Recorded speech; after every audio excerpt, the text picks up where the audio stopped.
Welcome. Hi, I'm Mikki, and this is Wikipedia, where I sit down and chat to doctors, professors, athletes, practitioners, and experts in their fields related to health, nutrition, fitness, and well-being. And I'm delighted that you're here. Hey everyone, it's Mikki here. You're listening to Wikipedia, and this week on the podcast, I welcome back Dr. Guillaume Millet to discuss sex differences in ultra-endurance events. Now, as someone who has just done a 50k, barely seems like an endurance event to be honest, or an ultra, I'm very much interested in this topic, particularly given that I managed to beat out a couple of my most fierce competitors, one of them being Hubster, and the other one being my mate Christian. And actually, to be fair, in both cases, there were very clear reasons as to why I could possibly do better. One, because Christian is a very good technical runner, and this was largely a road runner's course. And of course, Hubster had just arrived back the day before from the UK. So, it probably wasn't just down to sex differences alone, which allowed me to beat them out. But it does raise that interesting question. What would it take, or what is it that potentially creates an advantage for females in that ultra-endurance space? And so Dr. Guillaume and I discussed the interplay between biology and behaviour, and how females are different from men, and what possible advantages and disadvantages this may have over the longer distance. We also discuss biomechanics and how much of the differences in performance may be due to sociological differences. We discuss a ton more actually, and it includes Guillaume's dream event where true sex differences could be put to the test if money was no object, which was a super fun exercise, and I think that you'll really love it. For those of you unfamiliar or who you didn't catch my first episode with Guillaume, we'll pop a note in the show notes along with the studies that we discuss here. Dr. Guillaume Millet is a professor at Monnet University. From 1998 to 2013, he held various academic positions in France, including a 4-year full-time research contract at the French National Institute for Medical Research. And in 2013, he moved to the University of Calgary, where he directed a research team of around 15 trainees in the Neuromuscular Fatigue Lab. He was also the Vice Chair of Research of the Canadian Society for Exercise Physiology, 2014 to 2016. Upon returning back to France in 2018, he received a very competitive IDEX Lyon Fellowship, which is a program that aims to attract outstanding scientists with a strong international track record, and he now leads the ACTFS, Physical Activity and Fatigue Health Academic Chair. His general research area investigates the physiological, neurophysiological, and biomechanical factors associated with fatigue, both in extreme exercise and in patients of neuromuscular diseases, cancer, and the ICU. His research is focusing on understanding fatigue in order to create tailored rehabilitation programs for clinical populations. In 2021, he had published 5 books and over 260 journal articles, and he has supervised 37 postdoctoral fellows and PhD students from 13 different countries, and he has served as an external reviewer for over 60 PhD candidates. And he is pretty much very well revered in his field of study, which is super unsurprising. So I've put links to Guillaume's profile and his research gate so you can catch up on all of the research that we discuss in this interview, in the previous interview, and all of the other research projects that Guillaume has going on to date. Just before we crack on in though, a reminder that the best way to support this podcast is to hit the subscribe button on your favourite podcast listening platform and leave a 5-star review. That way it'll increase the visibility of the podcast out there in amongst the literally thousands of podcasts, so more people get the opportunity to learn from the guests that I have on this show, including Dr. Guillaume Millet. So please enjoy this conversation. Happy New Year, Guillaume. Thank you so much for taking time again out of your busy schedule to come and speak to me about sex differences. Interesting though, on the basis of our previous conversation on fatigability and the flush model. I was chatting to a friend yesterday, telling them that I had recently downscaled my next race from the 100 kilometre to the 50 kilometre because I'm having some calf issues.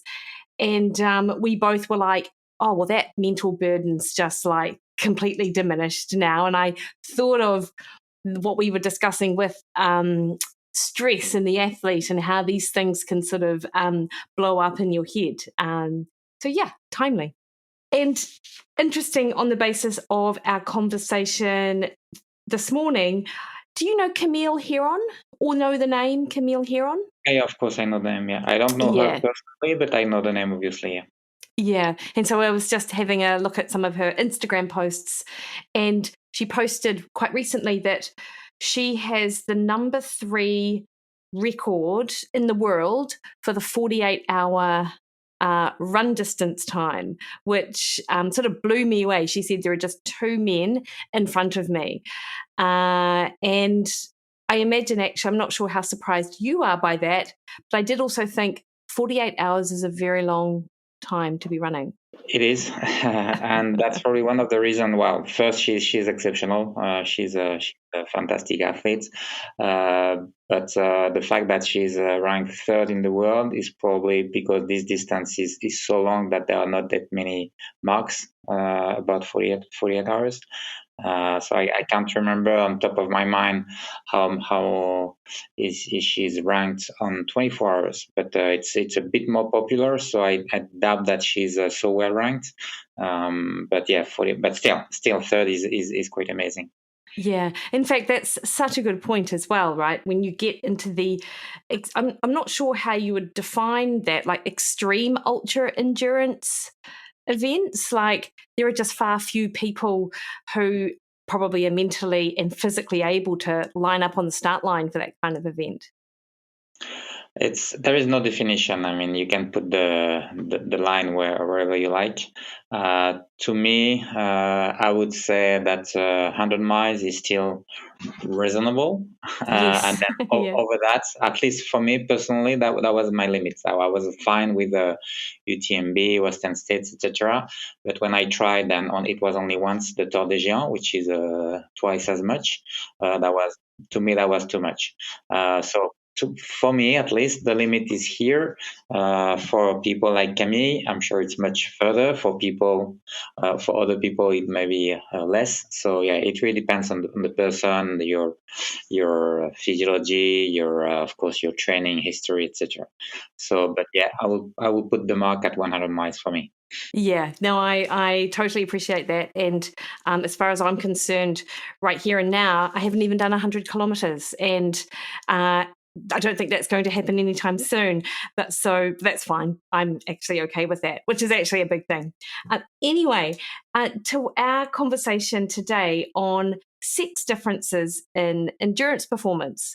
And it's interesting, and I'm sure, I mean, you'll be involved in the conversation, particularly over the last couple of years, looking at 6 differences in performance in general. And so, though we've had a couple of big meta-analyses that have been published, maybe it was in 2021, I think, in British Medical Journal, that essentially says that at the minute we can't really make any sort of sweeping sex-based recommendations for performance, but this doesn't necessarily mean that there aren't differences which do impact outcomes over time. Would that be sort of how you would frame it, Guillaume?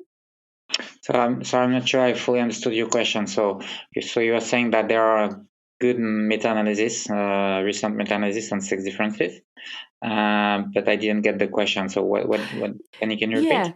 Yeah. So despite the fact that we can't make training recommendations based on sex differences, this doesn't necessarily mean that there aren't differences between men and women and their ability to perform, particularly over that long distance. Well, first, I'm not sure we cannot make training recommendation based on sex differences, because some people try to do that. For instance, some coaches try to consider menstrual cycles to train their athletes. It's not very popular. I'm not sure this is actually needed, but I know that some coaches take that into consideration. But for sure, there are many differences between sexes, and I guess this is the topic of today. So we're going to cover that in details. But of course, yeah, there are so many differences and so many things in common as well. So yeah, we can start talking about that. It's a fascinating topic. Yeah, and I came across this. It was a graph or a paper that was written in Oscar Jupentrop.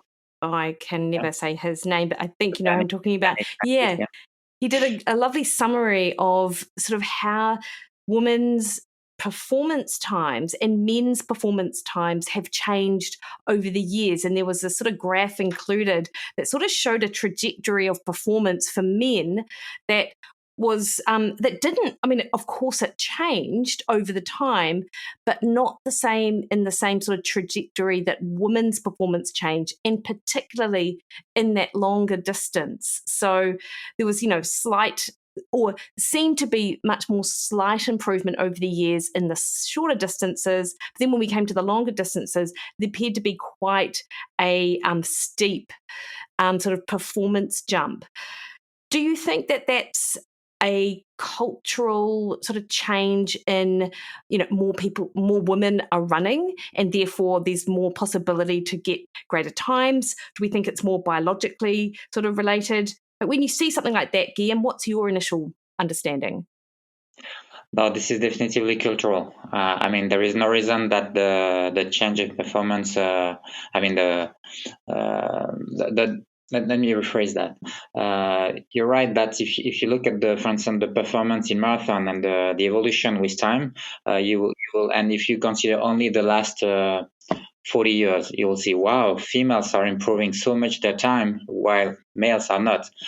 So why is it biological? The answer is no, definitively not. The answer is that female have started to run only a couple of decades ago. So of course there is much more room for improvement when you don't have so much of an history in performance. And for males it was of course in 1900. So and this is actually one of the reasons why we had this paper published in Nature in 1992, where and I insist it was published in Nature, so probably the best scientific journal.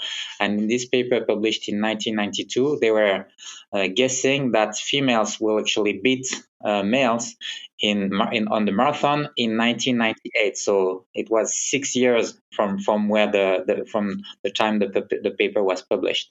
And of course, we are now in 2023. So of course, we know that it didn't happen, and in my opinion, it will never happen for reasons that we are going to discuss later.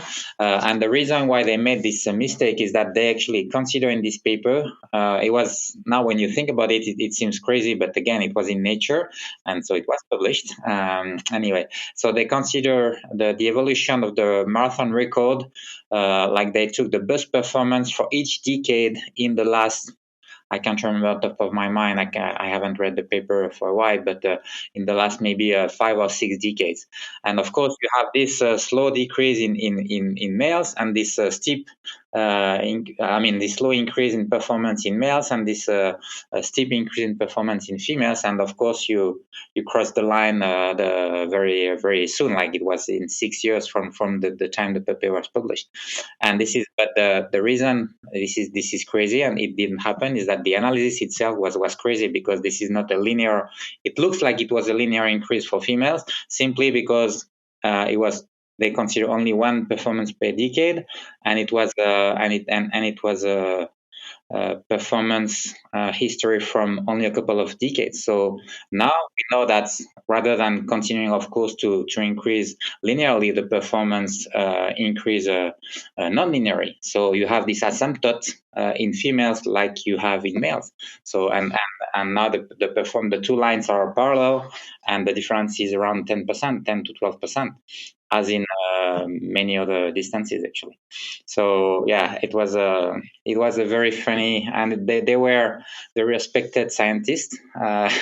published in Nature again, but it was a funny story. Yeah, well, that's interesting, actually. So the gap of 10 to 12% in the marathon isn't actually that different if you compare the gap in a shorter distance. Is that what you're sort of saying? Yes. Yeah. Yeah. So, contrary to what we think, and again, this is something we are going to cover later in this discussion, I believe. But contrary to what we think, the difference in top athlete is not reduced when you increase the distance. Yeah. Yeah, so interesting. And one of the papers that, and we'll move on to talk about, is in fact you published a paper that had a like quite an extensive database looking at running endurance in women compared to men, and looking at sort of matching up similar men and women in terms of their performance times to sort of have a look at the differences. Is that how you would describe the genesis of that paper, Guillaume? Yes, so we were basically questioning the sex differences in endurance.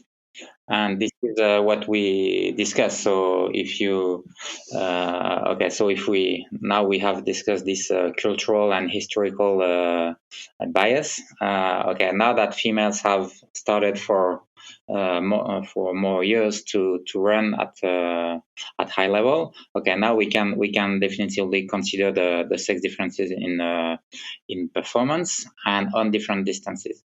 However, as we just said, if you consider the top athletes and you look at the difference between 100 meters, 410K, marathon, and ultramarathon, and you look at the sex differences, there is actually no reduction of the gap. So this is the gap. So if you look that way, you will tend to conclude, okay, so females are actually not more endurant because the gap is not reduced. However, when you do that, you still have to consider that despite the cultural things is reduced, it's still there.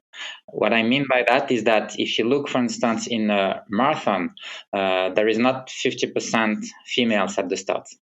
It's getting closer. It's more like 35 to 40%, but it's still not 50%. And if you look at ultramarathon like the UTMB, now we are very far from 50%. We are at 10%. So. Wow. Yeah. So in the US, maybe I don't know in New Zealand, but in other countries it might be a bit more. It might be like 20 to 25%, but it's I'm talking about 100K, 100 miles races. But in Europe, but still it's still very low. And in Europe, it's actually even lower at the UTMB again, and it has been like that from the beginning. In 2003, the percentage female at the start is 10%, 10, Wow. 11%. And Guillaume, and just on that, Guillaume, and I know that I don't know how much of this you know, but I'm just interested. Is it something to do with the way that they set up the entries to the event, or the way that you could qualify for that event, or is it literally that only 10% of women, and on basis the participants who enter are only sort of 10%? Like there aren't women being turned away because I don't know. Obviously not. I mean, you have the same chance to be accepted if you're a man or a woman, of course. However, there are much less women who applied to be to enter in the race. So, and the reason for that, I mean, of course, I don't have the definitive answer for that, but the reason is, and this is what I was going to discuss, is cultural, in my opinion. Might be a bit psychological, like some maybe females are less inclined to do. They don't. I would say they don't need that to prove anything to anybody, contrary to males. But I don't think this is the main reason. To me, the main reason is that they have less time to train because they have to take care of the family. The roles in the society is not fully balanced still nowadays. And anyway, and I'm pretty sure this is the reason. Anyway, so 10%. At the end of the day, we have 10% females at the start. So in terms of probability, you have much less chance to find a woman gifted to run ultras than a man. Yeah. right? Yeah. So, of course, there is no reduction in the gap, as I said, but it doesn't mean that endurance is not better in females, because if the percentage stays the same, but you have less chance to have good women, then you may think, okay, maybe if we were at 50-50 at the start, maybe an ultramarathon, the gap will be reduced. And we have reasons to think that actually women are, in terms of physiology, are particularly gifted for endurance performance. And again, something we're going to discuss in a couple of minutes. Anyway, so if you look at the top performance, there is no reduction of the gap as the distance increases. Now, if you look, but I don't think if you consider that way, I don't think this is fair for women, because of the reason I explained. I mean, there is not the same pool of person to compete. Now, if you consider the average time of men and women in function of distance, then you will conclude the exact opposite, meaning that you will conclude that the gap is reduced to a point that females tend to be even better than males. But now, I don't think this is fair for men. What I mean by that is that, okay, maybe there are only 10% females at the start, but I can tell you that when they are here for a reason, and they are super well prepared. I mean, they have a very specific characteristics. They are super tough, super well trained, and this is, of course, the case for many men, but this is much less the case for the average man, I would say. So some people are going to do UTMB, for instance, like, yeah, I want to do UTMB. I'm not super well prepared, but anyway, I do it. This is much less the case for women. So analyzing the average performance of men and women is not fair for men, in my opinion. So back to your initial question of the reason why we decided to analyze the performance by doing pairs is because if you consider top performance versus mean performance, the conclusion is completely opposite. Now we wanted to find another way to examine this question, and this is the way we decided to examine the question. So in this paper, we took pairs, and we were able, thanks to the UTMB group, who kindly gave us their database, we're able to make from hundreds of thousands of results. We're able to make 7,000 pairs of males and females who have run 2 races the same year, one short, one long.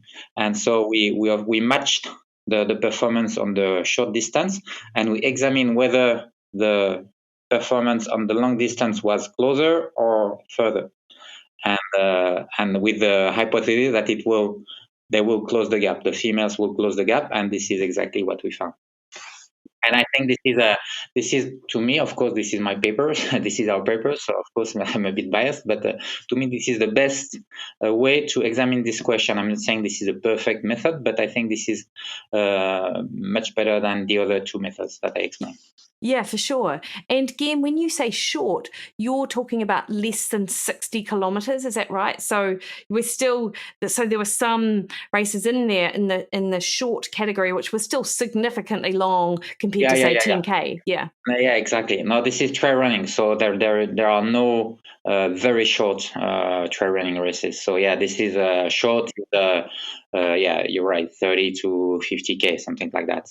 And then long doesn't mean necessarily 100 miles. It's longer. It could be 80K, 100K, etc. So yeah, depending on the pairs, the difference in terms of distances was not the same. But overall, with the statistical analysis, we're able to estimate that when you increase if you take a man and a woman with the same performance. Actually, it was not the same performance in terms of absolute performance, so not the same running speed. It was the same relative performance in percentage of the winning time for males and females. But anyway, it doesn't change the. If we had chosen the absolute performance, it wouldn't have changed the final outcome. But anyway, so if you took a man and a woman with the same relative performance, and both run a short and a long run, then the gap will be closer for the long race. Yeah. Guillaume, were you surprised by the finding, or did you expect that this is what you would see based on those biological and physiological differences between men and women? No, that was our hypothesis. We were hoping to see that, but still, this is the first time that it has been shown in my. So yeah, we are not happy or unhappy. I mean, at the end of the day, we are not here we don't have anything to win or to lose by the result. Yeah. But I was this is what we anticipated for sure. And the reasons are because I've said a few times that we're going to discuss physiological. Yeah, let's. So here we are. So the reasons there are actually quite a few reasons. Yeah, let's talk about them. Yeah. So maybe we can start by saying why females are slower. On very short distances or other disciplines where muscle strength and power is very important, I guess it is quite obvious to guess why males are faster and stronger. We have more muscle mass. Well, not me in particular. I'm not that strong. I'm joking, but we have testosterone, obviously, and this is super important, and we have a much higher muscle mass, much higher power, maximal power, and so that it's relatively obvious. Now, if we look at the endurance performance, males, and we know that strength and power is not important anymore, but still, testosterone has another very important role, is that it triggers erythropoiesis. So because of that, we have more red blood cells, and we have more capacities to carry oxygen in our blood. And this is one of the reasons why we have a higher VO2 max. So in average, men have a higher VO2 max, like 10% higher, even if you normalize by body mass, and even if you normalize by lean body mass. If you consider the body fat percentage, you still have a 5 to 10% difference between males and females in average. Can I ask you a question, Guillaume? Yeah. When you're talking about, we're talking about muscle mass and sort of strength and power. So even the power to weight ratio, so even relative, like you've got a small female runner who might have a lot of muscle mass for her size. Yes. Similarly, a male who might be the same relative, he will still be stronger and will still have a bit more power. Yeah, no, it's a good point. I should have said that, but it's no, it's not only because we are taller, bigger. Even if you normalize to body mass, this is the same, and this is the same for VO2 max, as I was saying. If you normalize of course, if you consider absolute VO2 max for the same reason, because we have more muscle mass, the VO2 max in average is difference is like 30%. But of course, this is not the way we should consider that. So if you normalize by body mass, then we have 10 to 15% difference. Now, if you consider the body fat, because females have in average a higher, like 15% higher body fat, then the difference is still there. I mean, it's lower, obviously, but still there. And it's more like between 5 and 10%, but this is still huge, right? Of performance. So the first reason why males are faster, even in endurance performance, where power and strength doesn't matter anymore, do not matter anymore, is because of this bigger VO2 max. So again, larger VO2 max is due to the fact that we have more a higher hematocrit, so more red blood cells. Also, we have a bigger heart, especially left ventricles. And again, this is due to the role of testosterone. So we have a greater cardiac output, etc. So because of those reasons, VO2 max is higher, and this is one of the main reasons why in endurance performance, because VO2 max is such an important factor in performance, we have better performance males have better performance. So back to the question, why females are closing the gap when the distance increases. The reason I'm starting with VO2 max is because actually VO2 max take less and less importance as the distance increases. So we have shown that in ultramarathon it's still important, to have a good VO2 max. And if you look at the best ultra runners like Kilian Jornet, Jim Wamsley, etc., they still have a very good VO2 max. But this is not as important as on shorter distances. So I would say that for females, if you consider ultramarathon, because they have a lower VO2 max, of course, this is not a good thing, but this is less of a problem as compared to shorter distances. Okay. Guillaume, do we have, this is a slight tangent, but are there cutoffs that define what an elite VO2 max is versus a good age grouper and things like that? Like, do we have those sort of numbers just out of interest? Yeah, so the top VO2 max in males are probably around 95 milliliters per minute per kilogram, and in females it's more like 80. Wow. So yeah, there is a huge gap. That is huge. But again, this is not. I don't have the data in kilogram lean body mass, but it is so the gap is a bit smaller as we discussed. But yeah, this still the 5-10% difference is still there, even for the top, and this is true for any level of performance. Yeah, sure. This is very consistent. So this is not only for elite. In average, VO2 max is lower for females mainly for the two reasons that I mentioned, so left ventricle size and hematocrit. Okay, so the first reason why, in my opinion, females are closing the gap is because they have a lower VO2 max, but VO2 max is less important as the distance increases. So this is like a kind of a negative reason. I get it. Yeah. It's less important, so it doesn't. It's sort of almost. It's a. That's important in the shorter distance, but here we've removed that barrier, I suppose.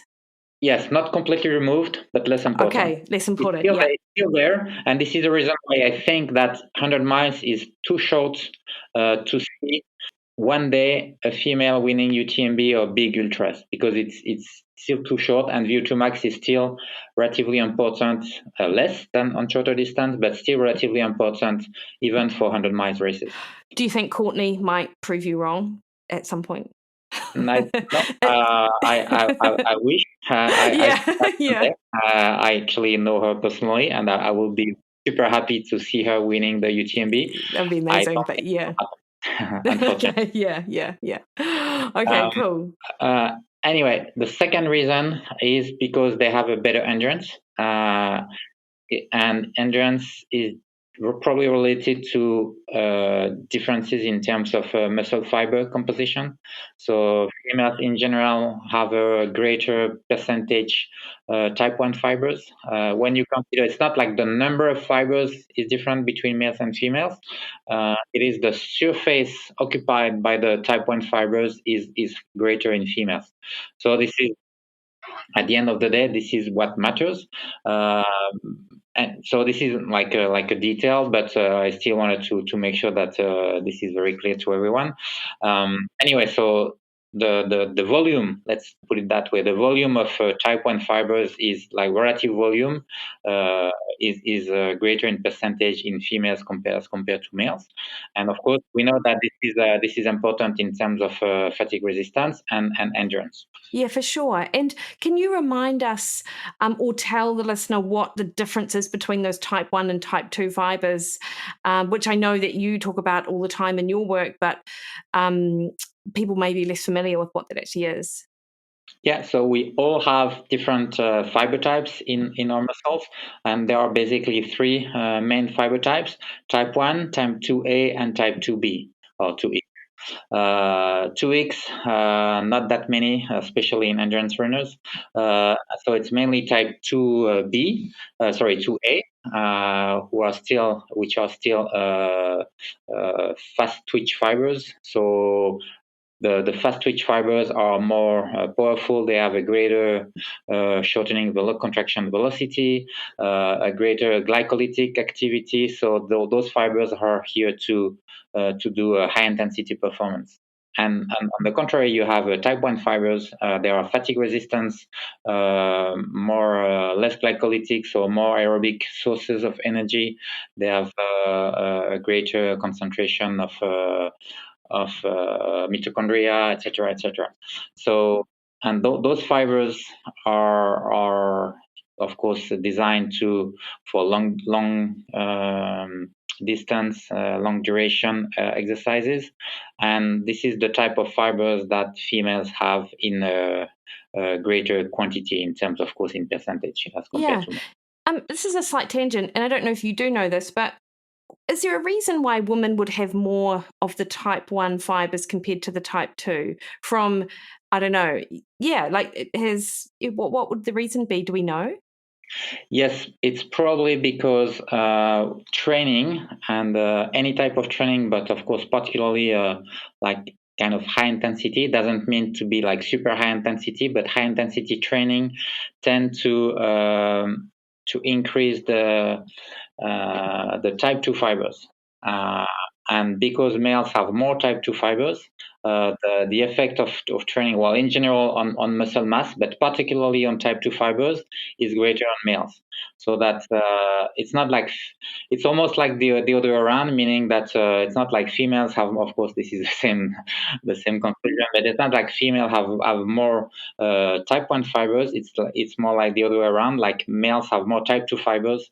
And again, this is related to testosterone probably. So we have, when we train, because of testosterone, we are increasing muscle mass much more than females, and this is the reason, of course, why we have a greater muscle mass. Because if you consider muscle mass before puberty, there is no difference between boys and girls, and then after puberty, when testosterone comes in, then of course the males tend to increase their muscle mass because of that. And this is particularly true for type 2 fibers, and this is the reason why the distribution, again, not in terms of number, but in terms of volume of type 2 and type 1 fibers, tend to change, and males have more type 2 and females have more type 1 fibers.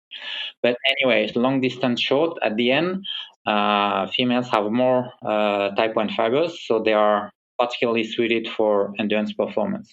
And this goes with greater capillarity, so they are more able to deliver oxygen to their muscle, and as well as substrates such as lipids. I'm looking for a word, but anyway, so. And they also have, so this is another very important reason, and explaining why they also have probably a better resistance to fatigability, as we demonstrated in a couple of papers. And they also have, which is probably also important to explain, the fact that they are closing the gap, as we showed in the paper we discussed earlier, is the fact that they have a better, what we call, metabolic flexibility. So they are able to use more fat for a given intensity, at a given intensity. We know that for males and females, when you increase intensity, you are using more and more carbohydrates and less fat. But at a given percentage of VO2 max, females use more fat than males, meaning that they can save their glycogen, and also they are using less amino acids. And this is probably one of this is, maybe it's not like that clear, but it could be one of the reasons why this is probably another good thing in terms of ultra endurance performance, because if you have to use less amino acid, maybe this is also a good thing for your muscles. And Guillaume, is any of this changeable that we're talking about with those muscle fibers? I mean, this is a little bit of a tangent as well. I appreciate that. But it's interesting. I remember doing phys ed and talking about fiber types, but not really engaging that much in it because I was like 18 or 19 or something. But I remember knowing or thinking I knew that you could sort of shift from one type to another type with training. Like, so is that true? Is that still what we think happens with fibers? Do you detrain and you end up with more type 1 as opposed to type 2? Well, you can definitively change your typology, but this is because the changes are relatively minor. So meaning that you have to train a lot to observe significant changes, but this is still possible. What happens very early in training is that if you are like completely sedentary, you may have, and this is almost counterintuitive, but you may have a greater percentage of type 2X, so the fastest fiber types that I was mentioning earlier. Now, if you start to train, and funny enough, if you start to train in resistance type activities or endurance type activities, this is the same. It's usually, of course, the training effects are very different for those two types of activity. But here, this is one of the rare case where you have the same consequence. The percentage of type 2X is reduced in favor of the percentage of type 2A. Oh, interesting. Now, if you train in endurance for many years, you can increase your percentage of type 1 fibers. But it's like super slow, like 1% per year or 1.5% per year. So this is very slow. This is still possible. And this is true for males. I mean, in males, you can probably, I mean, not probably, it has been shown that you can also increase your percentage of type 1 fibers, but still, at the end, if you take, well, we don't have actually that many data in elite. So what I'm saying here in terms of males versus females difference in terms of typology is for the general population or trained population, but not elite. So we don't even know, we don't know the fiber type composition of François Den or Kylian Jornet. So maybe they have and it's likely that actually they have a super high percentage of type 1 fibers. It's quite obvious, but it has never been measured to my knowledge. But is it still lower than Courtney or Camille Aaron? We don't know. It's possible. So what I'm saying here is like a general physiology. And as usual, when you talk about physiology, you still have to keep in mind that in elites, it might be a bit different. And again, another example, this is different, but still, since we're talking about difference between elite and non-elite, is that but this is still related to the topic of the day because it is sex differences in terms of pacing. So you have this common idea that females have a better pacing than males, meaning that they start slower. Maybe we can get to that later, but still, they start slower, so they are basically smarter. And this is true. If you look at the paper, well, this is less true in ultramarathon, but generally speaking, this is true, that the pacing is more even for females than males. But this is true for the general athletic population. If you look at the marathon pacing in elite males and females, you have no difference anymore, because in the males, maybe like a typical average marathon runner will make marathon runner will make the mistake of starting too fast for different reason that could be actually related to testosterone. Yeah. But anyway, and not females, or less females. It's still positive split for females on marathon, but less. However, if you look at the pacing strategies of top marathon runners, males and females, then there are no differences anymore. Oh, it's interesting. See, Guillaume, I think what you need is a big budget in your lab to then go and get muscle biopsies from all of the professional runners that you know, so you can get actual data. But I can't imagine how many of them will want to be able to get something stuck in the knee. That you're talking about that, because if I was able to find, let's say, $100 million, not that much money for some people. So if Jeff Bezos hear this podcast, maybe he can contact me. Yes.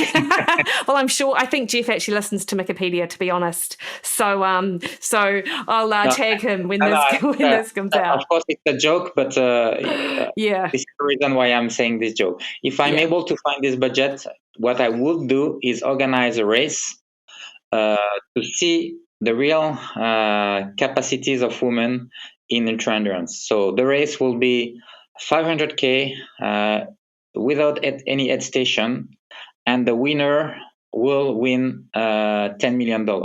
Oh, amazing! In 5 years, so that females have time to prepare. Now we'll see if it attracts lots of females to get this amount of money. Now we have a reason to think that if we do that, maybe we'll have much more than 10% female entering this race. Yeah. So we have a larger pool of females, so more chance to have a good genetics such as Camille or Courtney. And because this is so long that VO2 max is even less important, and endurance and all the positive aspects related to a good endurance in females are even more important, then we'll see if females cannot win this race. And now, as I said, I'm pretty certain, I hope to be wrong, but I'm pretty certain that I will never see a woman winning the UTMB. But this type of race, it could be different. Yeah, you might expect it. And Guillaume, why would you take out the aid stations? Because of this advantage to favor females, because they have this better ability to use fats. Yes. So they need less carbohydrate during the race. So this is again to favor females, and this is the reality of human beings, right? There were in the past there were no aid stations where you are going for hunting, right? So yeah, that's super interesting. And actually on that then, does that then sort of speak to over the longer distance, females may not need as much fuel going in at any given time compared to males? Like, is that what you're thinking? Probably, yes. Yeah. Which would, of course, be advantageous from a GI issue perspective. Yeah, it is. In theory, the reality is that this is not the case. There are not that many good studies on that topic, but from what I know, the differences between males and females in terms of GI distress is not that pronounced. And if there is a difference, it's actually the other way around. I mean, females tend to have more GI distress, as far as I know. Yeah, interesting. But still, in theory, they need to eat less. Yeah. So if we move to the pacing side of things before we come to biomechanical, because you did mention it. So in your research, have you discovered that men tend to confuse their ambition with their ability? So they go out way too quick and end up sort of dying off, but women are much more sensible. Yes. Again, as we discussed earlier, this is not true for elite athletes, but for the average runners, this is true. Even so, this is, as I said, I believe, less true in ultra for some reasons. I don't know why exactly, but anyway, so generally speaking, this is true. But so, yeah, one way to analyze this result is to say, okay, women are smarter. So they start slower because they know this is better for them for performance, which is probably true. I mean, that you are smarter, but it's a different story. Seriously speaking, I think it could be that, but it could also be related to the physiological differences that we discussed. I mean, if you have a greater power, maximal aerobic power, so a greater VO2 max, it makes also sense that you start faster than if you have a lower VO2 max and a better endurance. So at the end of the day, the differences in pacing strategies between males and females may at least partly reflect the fact that sexes have different physiological abilities. You know what I mean? So it makes sense. Like it makes sense that if you have a greater endurance and a lower VO2 max, you start slower. And if you look at the like among females and among males, like of course there are also differences. We are talking about the differences in between males and females, but we also of course always have to remember that among females and among males, there are much larger differences, like among a given sex, than between the average difference between males and females, of course. Yeah. So if you look at the VO2 max, the lowest and the greatest VO2 max in males and females, of course, this is huge. So anyway, so if you took two males or two females with a different VO2 max and different endurance, it is also likely that their pacing strategy will be different, like naturally different. And so it probably explains why we have this difference in terms of pacing strategies between sexes. Now, the cognitive issue, the fact that you're really doing your best to not start too fast, may still exist. It's difficult to differentiate between the two, the cognitive and the physiological, if you wish. And I was joking by saying maybe this is due to testosterone, but I'm actually thinking that this is for real. Like that we don't want to be, and especially if you start to see a woman overpassing you, then you will tend to accelerate. And this is probably one of the reasons why males are starting too fast, because they don't want to be passed. But at the end, it just makes things worse at the end of the day because they start even faster, and that's a bit. Yes, I have had many races where I have sort of started out conservatively, but I would do that anyway. And then across the course of the event, pass several people, including a lot of males, to then have them run past me again and then absolutely fade. It's always like quite hilarious at the time and quite satisfying, actually. No, there are many stories like that. Yeah. Guillaume, what about the biomechanical differences? Because I do understand that just the way that the woman's sort of pelvis or her hip angle or something, does that change performance outcomes or endurance outcomes? It is a difficult question. There is no definitive answer, to my knowledge. But one thing you need to remember, something we haven't discussed in terms of performance. We have talked about the differences in VO2 max, in endurance, but we haven't talked about the last pillar of performance, which is running economy. So VO2 max in favor of males, endurance in favor of females, running economy, it's a nil game. Nil game. Yeah. So no, basically there is not a great difference in terms of running economy between males and females. Some people have said that because this is a complicated issue, but because of a scaling question, like if you normalize usually running economy like VO2 max, you divide by kilogram body mass. But this is less an advantage if you do that. This is less an advantage for smaller runners, and in average, females are smaller. So if you were normalizing by kilogram exponent 0.75, so this is a bit technical, but anyway.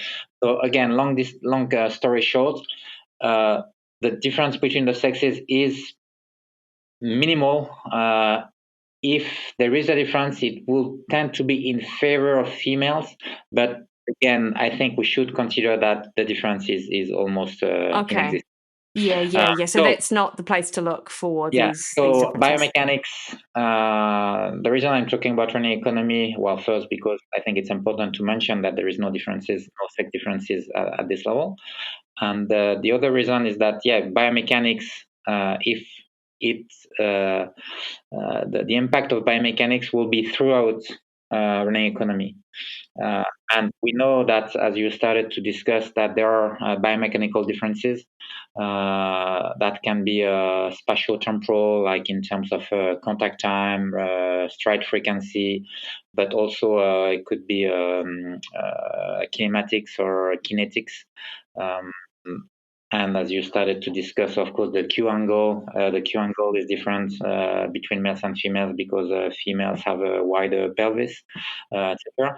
So there are definitively differences. The functional consequence, the biomechanical consequences of that, and the impact on performance and on injuries is much less certain. It's a debated issue, and it is.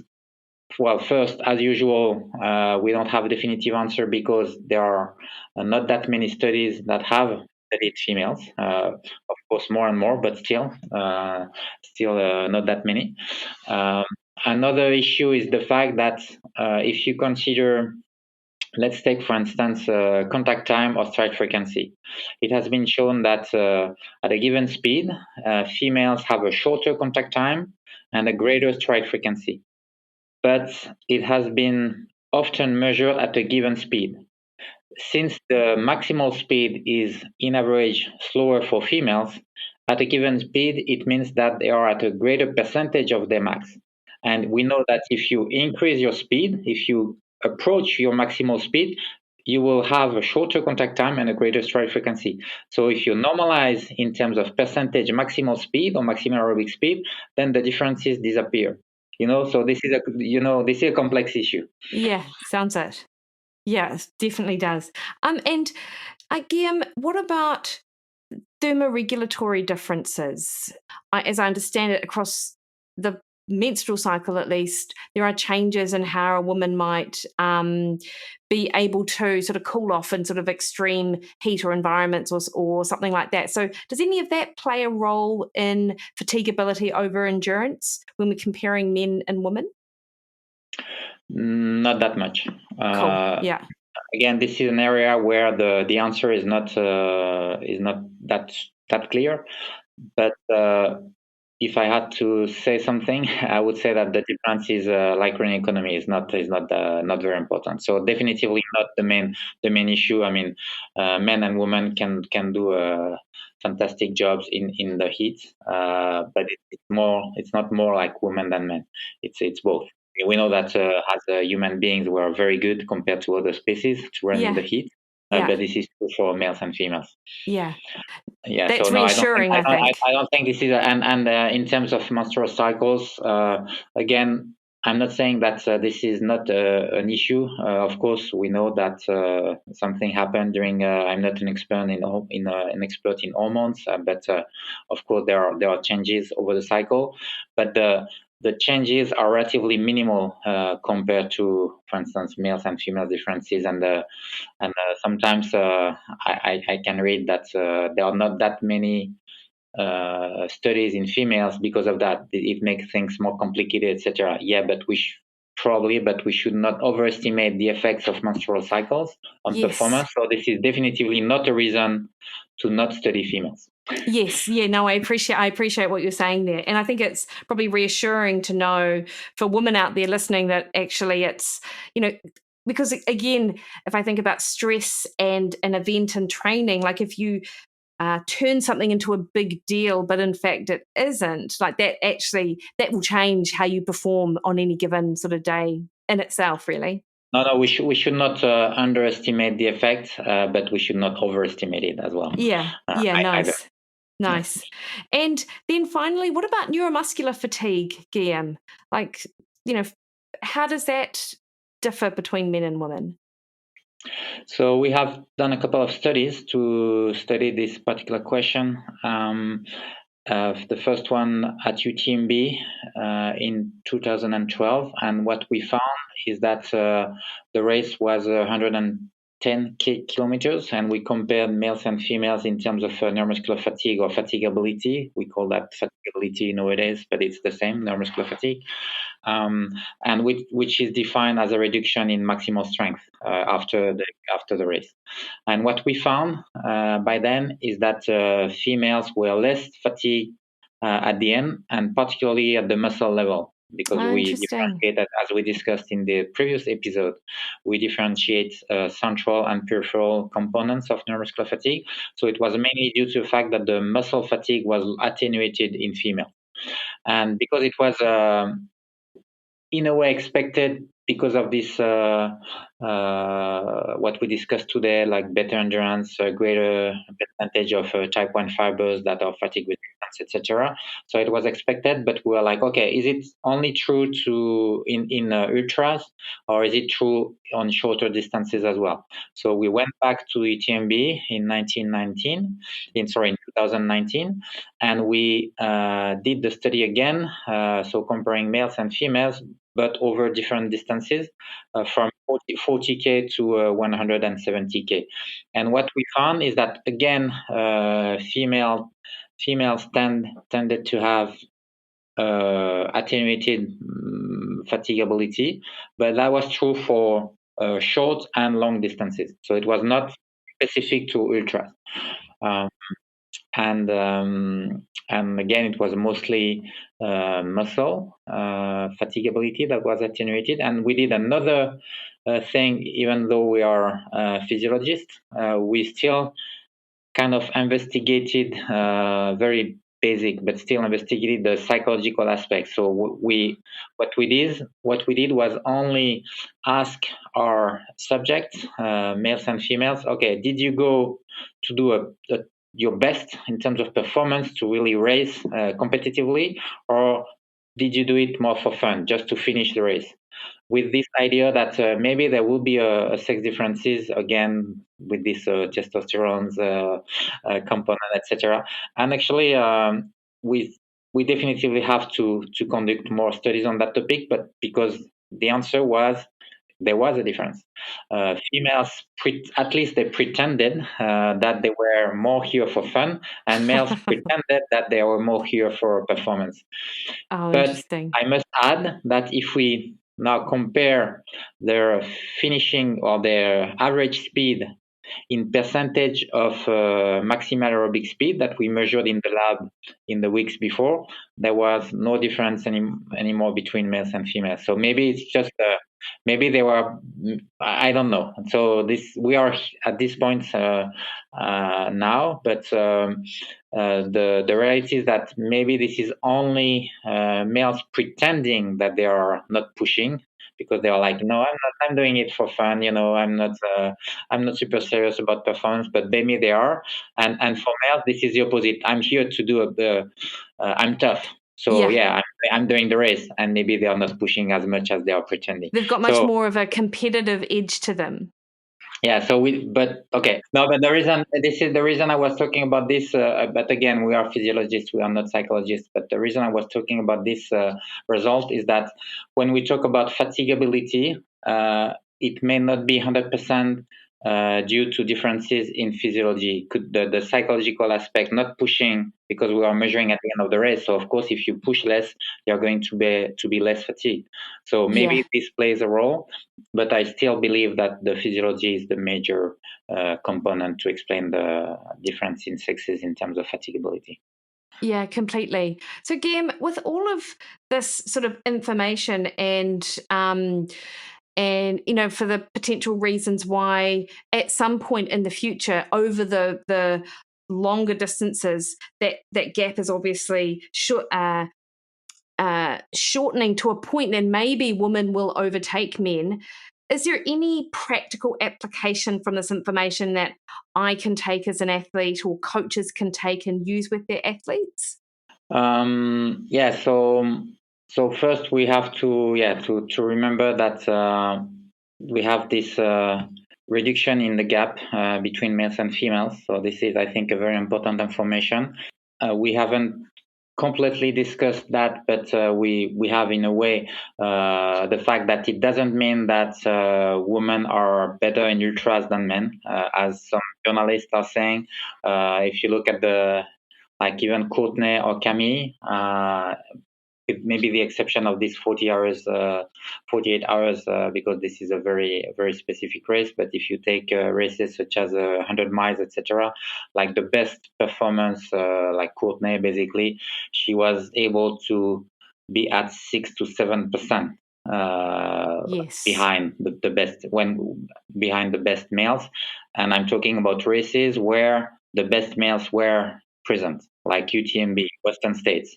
But because, of course, if you look at the results, sometimes you will see, the females won the race. So does it mean that females are better in ultra than males? No, this is most of the time because there was no good man at the start. But if you take top races such as Western States or UTMB, this is where we are at, like 6 to 7% for the best females. And Courtney, I think, is quite exceptional. Maybe she's exceptional because there are not that many women at the start, but no, she's very exceptional. No, she's just exceptional. Yeah. Anyway, back to your question. I think we have discussed a couple of things that could be applied in terms of training. First, in terms of feeding strategies, nutritional strategies. Probably females do not have to eat as much as males, meaning maybe, and this is a common mistake probably done by males and females, to overhydrate or overheat during ultras. So I think it should be avoided, and particularly in females maybe. And also in terms of training, because they are like naturally gifted for endurance, maybe they need to do less like super long endurance training sessions and more maximal aerobic power development session. So in terms of, but I'm not a coach, so this is a very general recommendation that if I had to train a males and a females, maybe I will ask my female athletes to do more interval training sessions and maybe less endurance type sessions. So this is what I would say. And then there are some discussion in terms of injury preventions that should be also specific between men and women, but I'm less a specialist on this area. But I know that some injuries are more specific to females, so you also have to really read this literature and make sure that you do the right prevention for females and males, because this is not exactly the same types of injuries. So there are a couple of things here. Yeah, no, that's super helpful. And with regards to the distance then, so are we talking about 100 miles and beyond where this sort of might kick in? Or is actually, when you looked at your research, you found that sort of above 60 kilometres, this is where, some of these sort of principles may be applied, like the sort of change in training or the feeding strategies? I was talking about trail running. Oh, no, for sure. Yeah. But I think this is applicable to all endurance distances. Like even if you are training for a half marathon, for instance, I think this is still true. Okay, and is it applicable? Like, I know we're talking about trail running. Do you see this? Do we know if this also applies in, say, endurance cycling or those other long endurance sports? Would you expect it to be different? Well, most of the topics that we discussed today are applicable to other sports. Even though the differences in terms of performance is not the same. For instance, if let's take swimming, the fact. So when I was talking about this 6-7% difference, for now in terms of the best females, keeping in mind that there are much less women at the start, but still, this is the data we have at the moment. If you look at the super long swimming races, by super long, I mean over 30 kilometers. Like 10 kilometers is too short, because if you look at the results at the Olympics, I'm not sure the open water is at the Olympics. I believe it is, but at least for the World Championships, the performance in males and females are still different. Like males are faster even on 10K swimming distance. So this is too short. But if you too short, if you consider like even longer, like 30 kilometers and longer distances in swimming, then females actually are very close to the best males. And one of the reasons is probably the fact that this greater percentage body fat, that is of course a huge disadvantage in running, is not a disadvantage and actually almost an advantage in terms of buoyancy and in swimming. So this is probably the reason why the gap is smaller in swimming than in running. Yeah, no, that makes perfect sense. And Guillaume, if I have to put you on the spot, as I will with my final question, in what year will we see women surpass men in the ultra running event, in a long ultra running event? Never, in my opinion.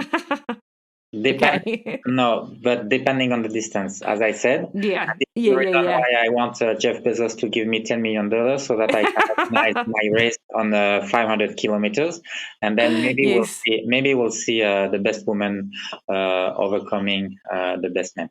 Yeah, nice. I love it. I'm clear. Again, I'm joking, but I'm half serious. Yes, I appreciate. We need longer. So to be a bit more serious, if you take UTMB, this kind of, and this is back to the very first part of the discussion where you are asking me to define what I consider extreme exercise. So for races like 100 miles, like UTMB, I think it will never happen. Again, I don't think I will see a woman winning UTMB. But now, if you consider Tour de Géant or even longer races, maybe this is a different story. Like I would love to see Courtenay preparing very seriously the Tour de Géant and competing against François Den or other top. I think this is even too short. But how about two loops of the Tour de Géant? You know, Yeah. I know it seems crazy, but it's not. Because the longer you are, the more, the better it is for women. So Yeah. we just need to find a distance that is long enough so that we can see the women overpassing all the men. Yeah, that would be amazing, Guillaume. And I'll put that note out to Jeff to tell him to contact you after our conversation today. I can give you my phone number if he wants to contact me. Fantastic. Guillaume, thank you so much for your time this morning. I really appreciate it. And where can people find your research? Is ResearchGate the best place? No, I have my personal website. That's right, Kinesiology, www.kinesiology.com. Perfect. And of course, I will pop that in the show notes along with a link to our first conversation on the flush model and fatigability. Guillaume, always a really lovely pleasure to speak to you today. Have a fabulous rest of your day. My pleasure. Thank you for the invitation. Bye-bye. Take care.